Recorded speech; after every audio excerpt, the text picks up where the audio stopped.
Dans l'Évangile qui nous est présenté aujourd'hui, les apôtres de Jésus reviennent de leur première mission.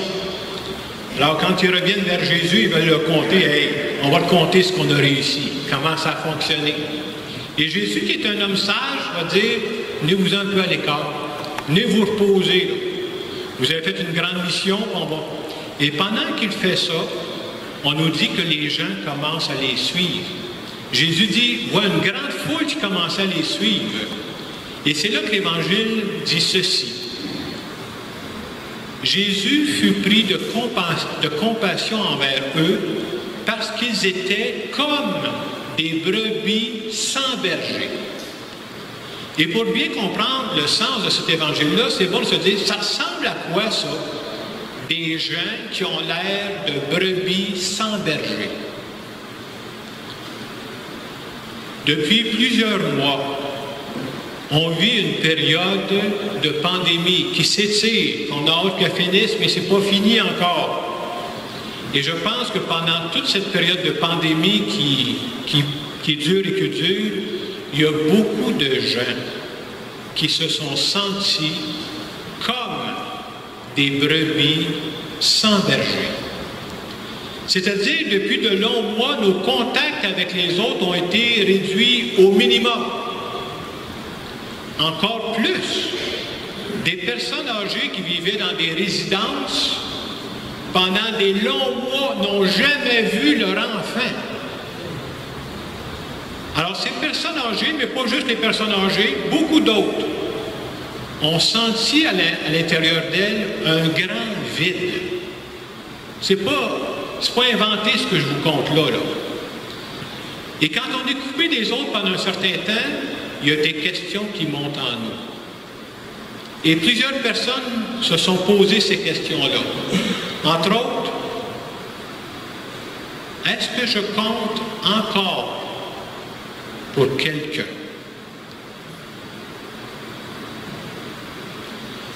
Est-ce qu'il y a encore des personnes quelque part qui pensent à moi?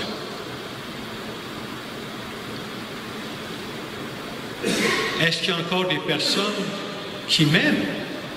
Vous comprendrez que le doute s'installe à un moment donné, là.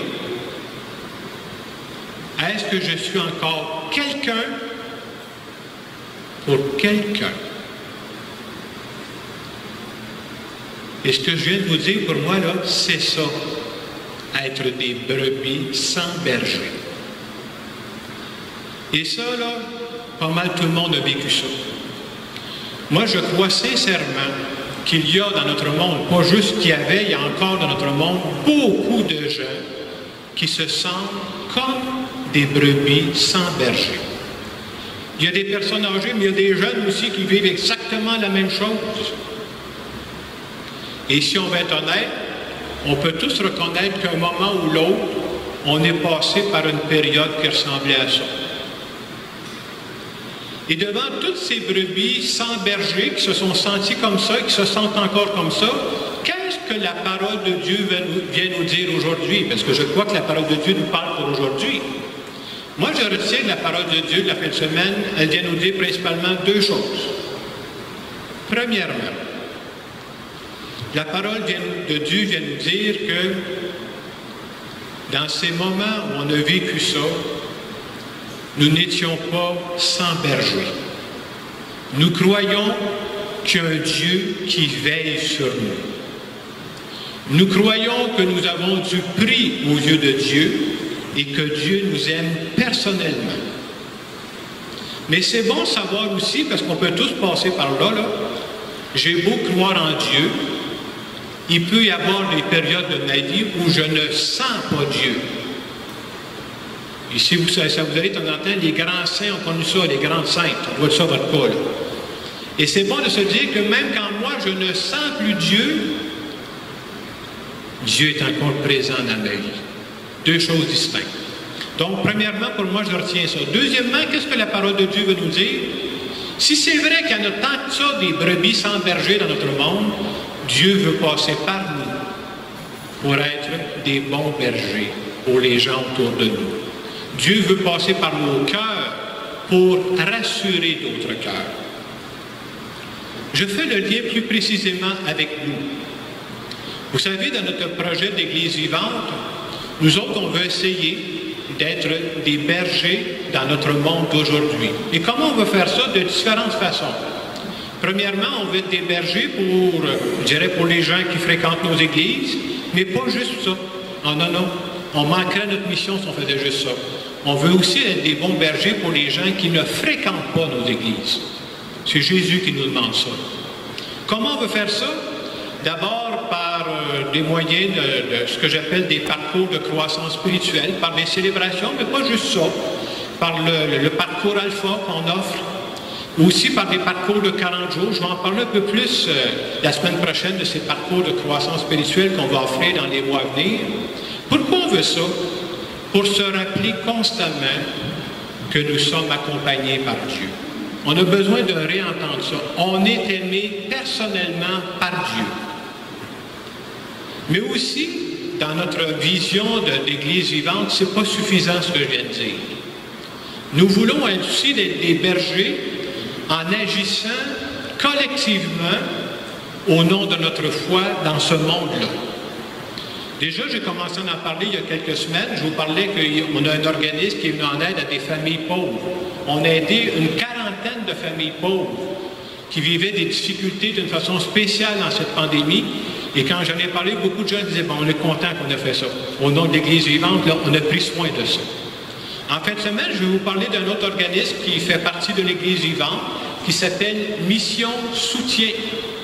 Ça fait déjà, j'oublie, ma mémoire n'est pas bonne, mais ça doit faire 2-3 ans. En tout cas, 2-3 ans que ça existe au moins. Et le premier but de Mission Soutien, qui fait partie de l'Église vivante, c'est quoi? C'est de prendre soin des personnes qui sont atteintes du cancer. Alors, quand on a commencé, il y avait dans l'équipe, tantôt je vais vous en présenter, parce qu'il y en a quelques-uns qui sont parmi nous aujourd'hui, des gens qui sont habiles de leurs mains pour faire de la couture, du tricot, etc. La première activité qu'ils ont faite, c'est de faire des bonnets pour les personnes, les femmes qui font des traitements de cancer et qui perdent leurs cheveux. Alors, on faisait ces bonnets-là, on donnait ça par l'entremise de la Société canadienne du cancer. Je trouvais que c'est une belle façon de dire, quand tu as le cancer, on t'entend-tu que tu es une brebis sans berger, hein? Tu te sens complètement à part du monde. On a pensé aux autres. On n'avait pas prévu, même si on a planifié beaucoup de choses avec Mission Soutien, on n'avait pas prévu qu'il y aurait une pandémie. Je ne sais pas si vous autres, vous l'aviez prévu, là. Puis à un moment donné, quand c'est arrivé, bien, la Société canadienne du cancer a fermé. On s'est dit, hey, on a des talents, là. On a des gens qui sont capables de faire de la couture, on a des gens qui sont capables de tricoter. Y aurait-il un besoin qu'on pourrait remplir dans notre monde d'aujourd'hui? Et quand c'est arrivé au mois d'avril 2020, vous voyez, je vous fais reculer en arrière, vous savez qu'est-ce qui commençait à parler? Des ben là, avec la pandémie, il va falloir commencer à porter des masques. Hein, pas vrai? Ça va-tu se faire? On n'a pas de marche chez nous, comment faire ça? Alors, ces gens-là qui sont habiles de leurs mains, on dit, bien, nous autres, là, on a du tissu, on va commencer à faire des masques. Et elles ont fait plus de 2000 masques. On a annoncé ça dans les journaux à Saint-Hyacinthe, vous auriez dû voir ça, il y avait des files d'attente. Ça partait du presbytère, ça allait jusqu'à la rue en arrière. On a donné gratuitement des masques à toutes les personnes qui le voulaient à Saint-Hyacinthe. Moi, je trouve que c'est une belle occasion de montrer qu'on était attentif aux besoins de notre monde. Et depuis ce temps-là, le groupe Mission Soutien aide aussi 5 organismes de Saint-Hyacinthe qui s'occupent des familles pauvres. Entre autres, je suis allé avec Lise Trudel, qui est la responsable au groupe Grand Galop, si je ne déforme pas le nom, qui aide des familles pauvres. C'est un Grand Galop, c'est en lien avec le docteur Julien, qu'on entend parler de temps en temps à la télévision, pour aider les familles pauvres. Moi, je pense qu'on peut dire qu'à travers Mission Soutien de l'Église vivante, on a pris soin des brebis sans berger. Et à chacune des célébrations de la fin de semaine, il y a des membres de Mission Soutien qui vont être là. Je vais les inviter à se lever pour dire ce sont nos représentantes, ce sont elles qui ont agi à notre don. Alors, je vous invite à vous lever, s'il vous plaît. Puis on pourrait les applaudir.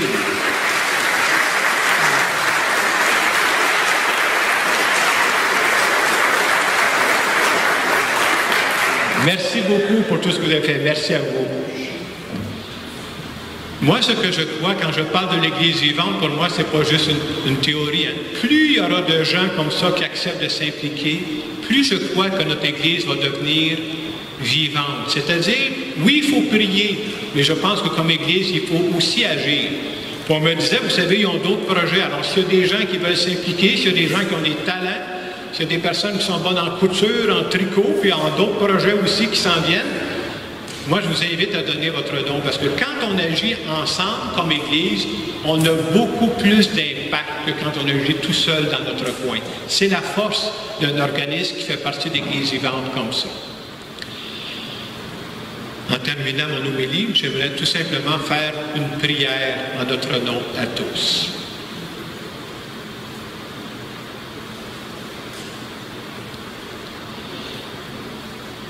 Seigneur Jésus, je voudrais te dire merci d'être un bon berger pour moi.